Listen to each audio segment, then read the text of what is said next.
Happy Tuesday, and thanks so much for joining us tonight on Up North Live Unscripted at 6:30.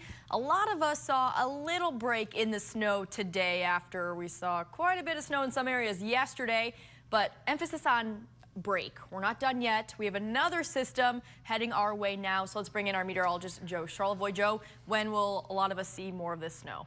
Well, if you're up in the Straits in parts of the UP, you already are tonight. But for the rest of the area, Maya, to your question, later tonight, the snow's going to kind of pick up. It should be pretty widespread, I would think, by tomorrow morning. And this, we've had lake effect snow, but this is an actual system coming in. So let's start off with our winter storm warnings and advisories issued by the National Weather Service. Pink warnings, that's where the worst of the weather will be. Those are in effect until 7 o'clock tonight. So the entire eastern UP, also Emmett, Charlevoix, and Sheboygan counties, and Leelanau County included in this as well, through 7 o'clock tomorrow night. And then the blue shaded areas from Rogers City down to Ludington, that's where we have a winter storm watch rather, in effect until 7 o'clock Thursday. So what's going to happen here is we're going to get some snow tonight and tomorrow. A clipper comes in, wind, and then behind that some lake effect snow during the day Thursday. Here's kind of a look at that. Radar rather, there it is, kind of a big picture across the upper Midwest. You can see the snow coming out of Canada. That's where our system is currently, and kind of funneling into the Straits. So let's zoom in even closer, and you can see Northport, you can see Petoskey heading up toward Harbor Springs, and Sheboygan too, Pellston, all kind of seeing this snow. It extends up toward Drummond Island and the Lachino Islands there along Lake Huron. So that's where the bulk of the snow is, and we'll just kind of give you a little bit of a preview for tomorrow. Upper 20s to mid 30s. We do have a weather worn day because of the combination of some snow and wind. Again, locally heavy with that blowing snow continuing into Wednesday. All that being said, Maya, we may see some rain in the forecast too. So we'll talk about that a little later. All right, thanks, Joe. And we talked a lot about the snow. So now let's actually look at the snow and some of the conditions that folks woke up to this morning across northern Michigan. So this is in Grand Traverse County. A lot of folks spent their morning shoveling, snow blowing, a lot of plows out there clearing the roads, driveways, and sidewalks. It sure has been a busy couple days for all of those different tools to try to get rid of the snow from the roads and sidewalks. But of course, when you're out traveling on the roads, you always want to be safe, especially when the conditions are not ideal. And the Grand Traverse County Road Commission is reminding drivers to be extra safe after 2 people ran into their plows this morning. So this year, there's actually a new law in the books intended to keep drivers on the road a little safer. So Senate Bill 465, signed into law by Governor Gretchen Whitmer, it makes it illegal for motorists to drive too close to a snowplow. So drivers are now required to stay 200 feet behind a working snowplow. To put that in perspective, that is about 13 car lengths or little more than 2 basketball courts. So for more on that, let's bring in our guest today. He is the superintendent for the Grand Traverse County Road Commission, Larry LaCrosse, joining us live now. Hey, Larry, how are you doing? Good. How are you? Good. Thanks so much for joining us on Unscripted tonight. And I want to hear all about what your experience has been for you and your crew the past couple days. But let's go back to those 2 incidents of cars actually hitting some of your plows. What happened, and is everyone okay? Yes. First of all, everybody is okay. There was a little vehicle damage, but that's about it. And realistically, the damage wasn't on the plow trucks. It was more on the other vehicle because we are a very large piece of equipment, and a lot of times the smaller vehicle doesn't really win in those situations. So in these situations, were these cars just driving too close to the plows, and then maybe the plows had to stop, or what happened? That's correct. I believe both situations were too fast for conditions, 1, and 2, also following too close to the plow truck. The plow truck was basically plowing and came up to a turn that he needed to make, made that turn, and when we have so much snow on those blades and in that truck, we plow and it slows us way down. So what happened was the vehicle was going way too fast for conditions, too close to the plow, and slid into our equipment. Very scary situation. Luckily, everyone is okay. So, of course, we just talked about this new law in Michigan where folks must stay at least 200 feet behind a working snowplow. What are some other tips for folks who are out on the road just to keep themselves safe and people in the snowplow safe? Well, one big thing is to keep your vehicles ready for winter. That means getting good snow tires and understanding what your vehicle can do in these types of conditions. We have a lot of wet snow right now. When we get that much snow all at once, the ground is still warm, so then that snow hits and it turns to water or turns to ice in certain situations, and you just need to make sure your car is ready for those situations, and trying to make sure that you also have the proper gear in your car.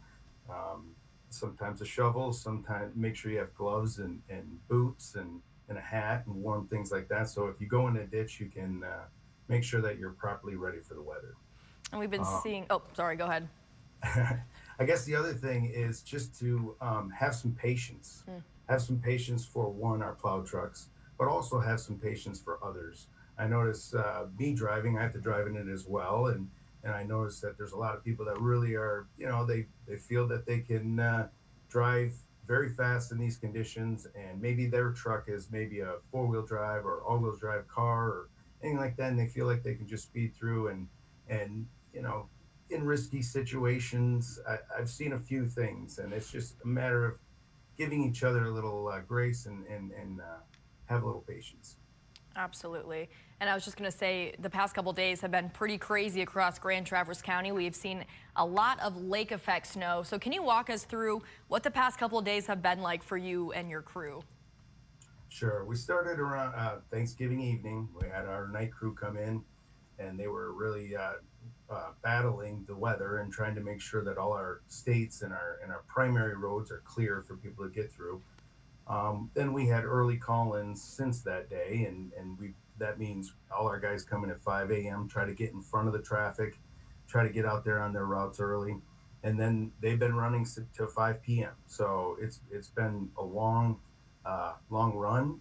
When they get done at 5 p.m., our night crew comes in 5 p.m. to 5 a.m. So it's been a little grueling right now, and like I said, just have a little patience for those guys. They've been doing this, and they're very good at what they do. And just give them a little room to do what they need to do and clear it out so that all the traveling public has a nice road to get to where they're going. And how would you compare the conditions to what we've been seeing the past couple days, all the snow we've been getting, the road conditions, to storms in the past couple of years? Would you say this is maybe a little worse than what we've seen recently? Absolutely. Absolutely. We haven't seen this type of weather in a couple of years now. This is something that it's all at once type thing. And again, that ground is still warm. So it gives us a very strange icing situation when that temperature goes down at night. If it's wet, it will create ice. So that's what we're battling. Up the hills, around corners, those are the things that we're finding that people are not manipulating very well, and it's one of those things that this winter is definitely different from last year. Last year was more, and the year before were more warm, so a lot of more freezing rain, that type of thing. This is this light, fluffy stuff that right when it hits, it kind of starts to turn to water, but the snow on top right now is all fluffy, and I guess we're supposed to get some wind. We're supposed to get some more snow coming. We're supposed to get even some strange temperature changes as well, and that creates different situations. And realistic, our plow truck drivers have to manipulate that and really dive into what they need to do, like using a little bit more material, using less material. But a lot of the big hills that you guys have driven on have been really maintained more by the plow truck. So it's just a little more intense, and it's all at once. I don't know if this is going to keep going for the rest of the winter, but we're ready if it does. And today, our question of the day for this show, which, by the way, there's a QR code on your screen right now. If you're watching, you can scan it and vote, is how would you rate snow removal efforts in your community? So we put it on a scale of 1 to 5, 1 being the worst, 5 being the best. So far, it looks like 26% of people say 4, so almost great, but 13% of people say 1, the worst. So what would you tell people who are maybe a little fed up with the snow removal efforts in their community right now?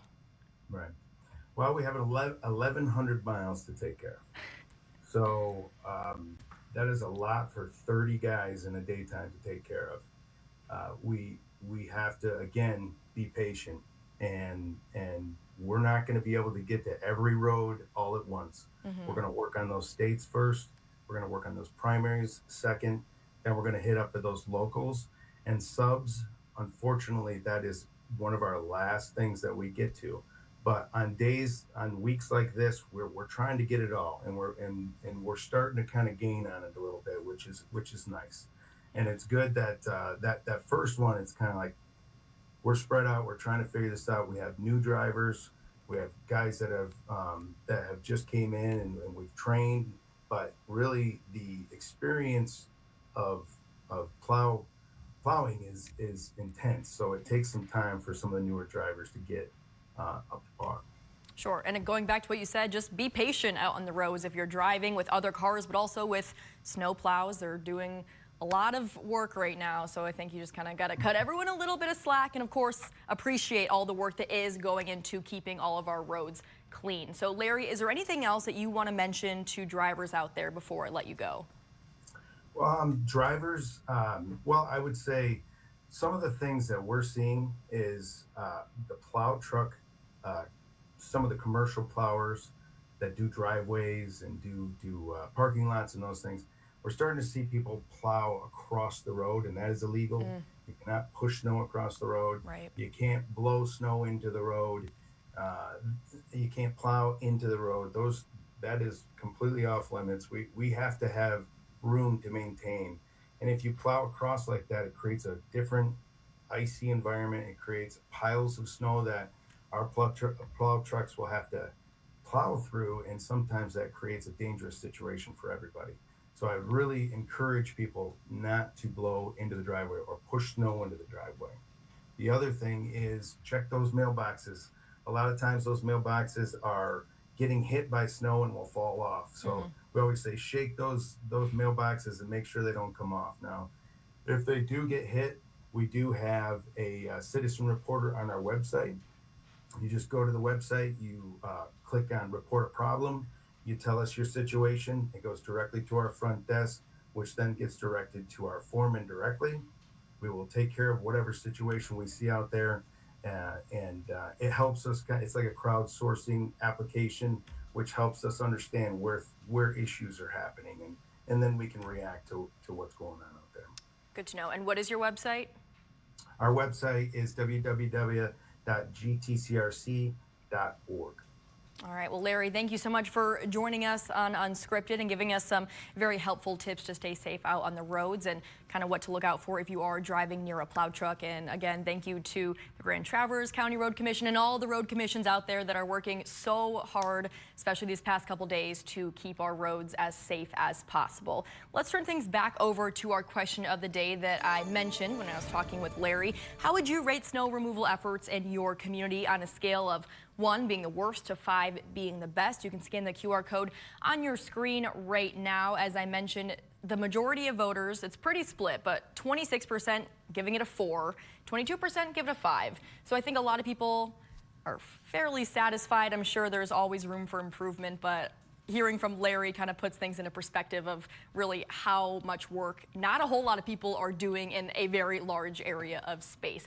One more story related to this winter weather. So with the winter weather continuing, you may be worried about the amount of snow and ice on your roof, but according to Joel Beckham, he's the founder of the American Roofing Association, in most cases, ice and snow will not hurt your roof. He says that water typically only comes into a house when a roof is not installed properly. A sign of that is if there are leaks coming out of the siding or soffit of your home, and he says the best thing to do in those cases, call a licensed and insured roofer. More times than not, people cause more damage shoveling their roofs than the snow and ice will ever do. As you can see here, we've got ice building up. A properly installed roof is made to handle ice. And Beckham says that if you're not seeing any signs of leaks into your home, don't worry about trying to remove any ice or snow. We're going to take a quick commercial break now, but we've been talking a whole lot about snow. Chief Meteorologist Joe Charlevoix has more snow talk right after the break. I'm Jada Johnson from Big Boys TV, and the Fish and Game Report is sponsored by Johnson's Propane.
It's been a very busy couple of days for county road commissions and snowplow drivers, and it'll probably be another busy night with another system heading our way. Let's turn things over to Joe for much more on that. Yeah, you're right. And we have a system coming in now out of Canada. So this will roll through here tonight and tomorrow, Maya. Pretty messy on the roads. And then Thursday, some lake effect snow. But then Friday, I think we get a little break. Okay. So what are we, Tuesday night, you know, two and a half nights from now won't be too bad. Let's look at our three big things, though, in weather. And we'll start with that. Here's a look at that. A clipper diving in tonight through Wednesday. So we're looking at, with this coming in, a combination of both snow and wind with that. So there's certainly going to be some blowing snow. That'll start picking up tonight through tomorrow into Thursday. And then there will be some lake effect snow behind that clipper Thursday, targeting our typical, usual snow belt areas. And yes, a brief warm-up on the way. That's still several days away, but Sunday into Monday, it looks like we may see some 40s and well, some rain maybe even. We'll see how that plays out. Just a quick recap. We showed this off the top of the show, but pink areas under winter storm warnings through 7 o'clock tomorrow night. The blue shaded areas under a winter storm watch. Here's a look in Petoskey right now. Live look. Some snow coming down, 31 degrees, the current temperature. Snow not too bad yet, although the wind is starting to pick up out of the south-southwest. Our low, the center of this storm, way up in Canada still, up there around Winnipeg. That'll dive north of Lake Superior, crossing north of the area, but a lot of wind is going to rotate around this system. There's a look at the snow kind of approaching the area. And what's happening tonight is well out ahead of this. We have a southwest wind, so we're getting some lake effect snow ahead of the Clipper, and you can see that right there. From Leelanau County, now heading up into Charlevoix. So if you're in Charlevoix, snow coming down, Petoskey, Arbor Springs, Pellston, Sheboygan, up into parts of the southern UP. And we'll kind of look at Stormcast, the future of what we expect with this. There's tomorrow morning. The purple shaded areas is where the heaviest of the snow will fall. Through the afternoon, snow could be heavy at times tomorrow afternoon. Again, keep in mind there'll be a lot of wind. And then there's the lake effect snow. Our system moves on by Thursday. Right in there. So that's kind of our thoughts right now. As far as how much snow by the time you wake up tomorrow morning, 3, 4, 5 inches in the UP and Straits. Big Rapids about an inch. There's tomorrow, our Clipper passing by. We'll tabulate this all up. And then here's the lake effect snow behind this. So look up in the UP, 12 to 15 inches south of Traverse City toward Cadillac, Big Rapids, and then also that Grayling-Gaylord corridor over toward Bel Air, Mansalona, Elba, some heavier snow. Quick look at the wind. We'll run this out kind of fast, but the wind will pick up. These are the highest gusts, southwest, turning northwesterly tomorrow. You can see up to 30 miles per hour, and then some stronger winds into Friday. And there's a quick look at the extended forecast. Quiet Friday, and then there's the warm-up. Look at Sunday, 40s, and maybe a little rain on Monday, Maya. So snow and wind and maybe some rain too. Very active weather pattern coming up. Coming up. All right, thanks, Joe. We're going to take a quick commercial break, but in just a few minutes, we'll check in with sports director Harrison Beebe. He wants to talk about the Pistons today, so we'll talk about the Pistons in just a few minutes.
There's a pretty exciting Detroit Pistons game happening tonight. For more on that, let's bring in our sports director, Harrison Beebe. Hey, Harrison.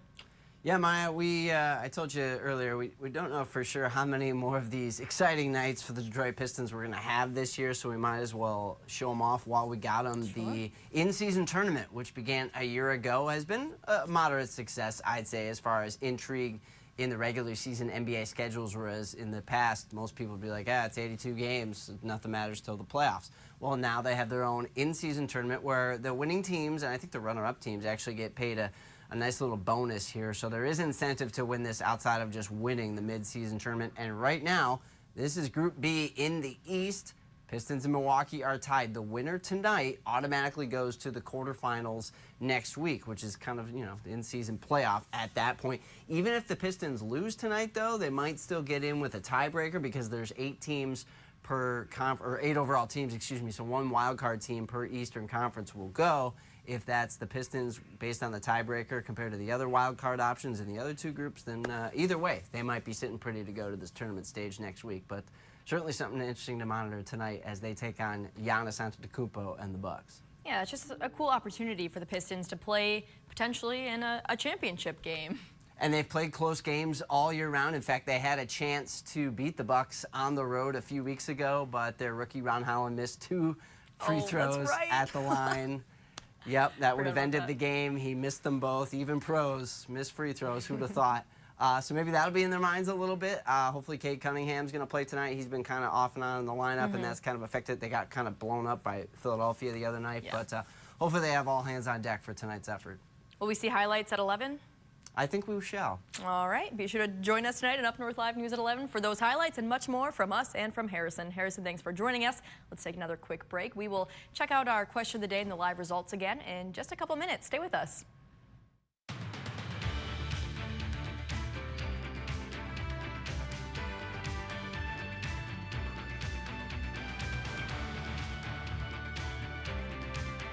Salon services are furnished by Epiphany Advanced Academy in East Acme.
It is a busy time of year for road commissions. Our question of the day today is, how would you rate snow removal efforts in your community? You can see the live results on your screen right now. We have a few comments. It's nice to show some appreciation for all the hard work that road commissions do out there. So Frank says Antrim County Road Commission does a great job. Philip says they all do a great job. Cindy says Roscommon and Crawford are awesome. And Susie says Benzie County Road Commission knocked it out of the park.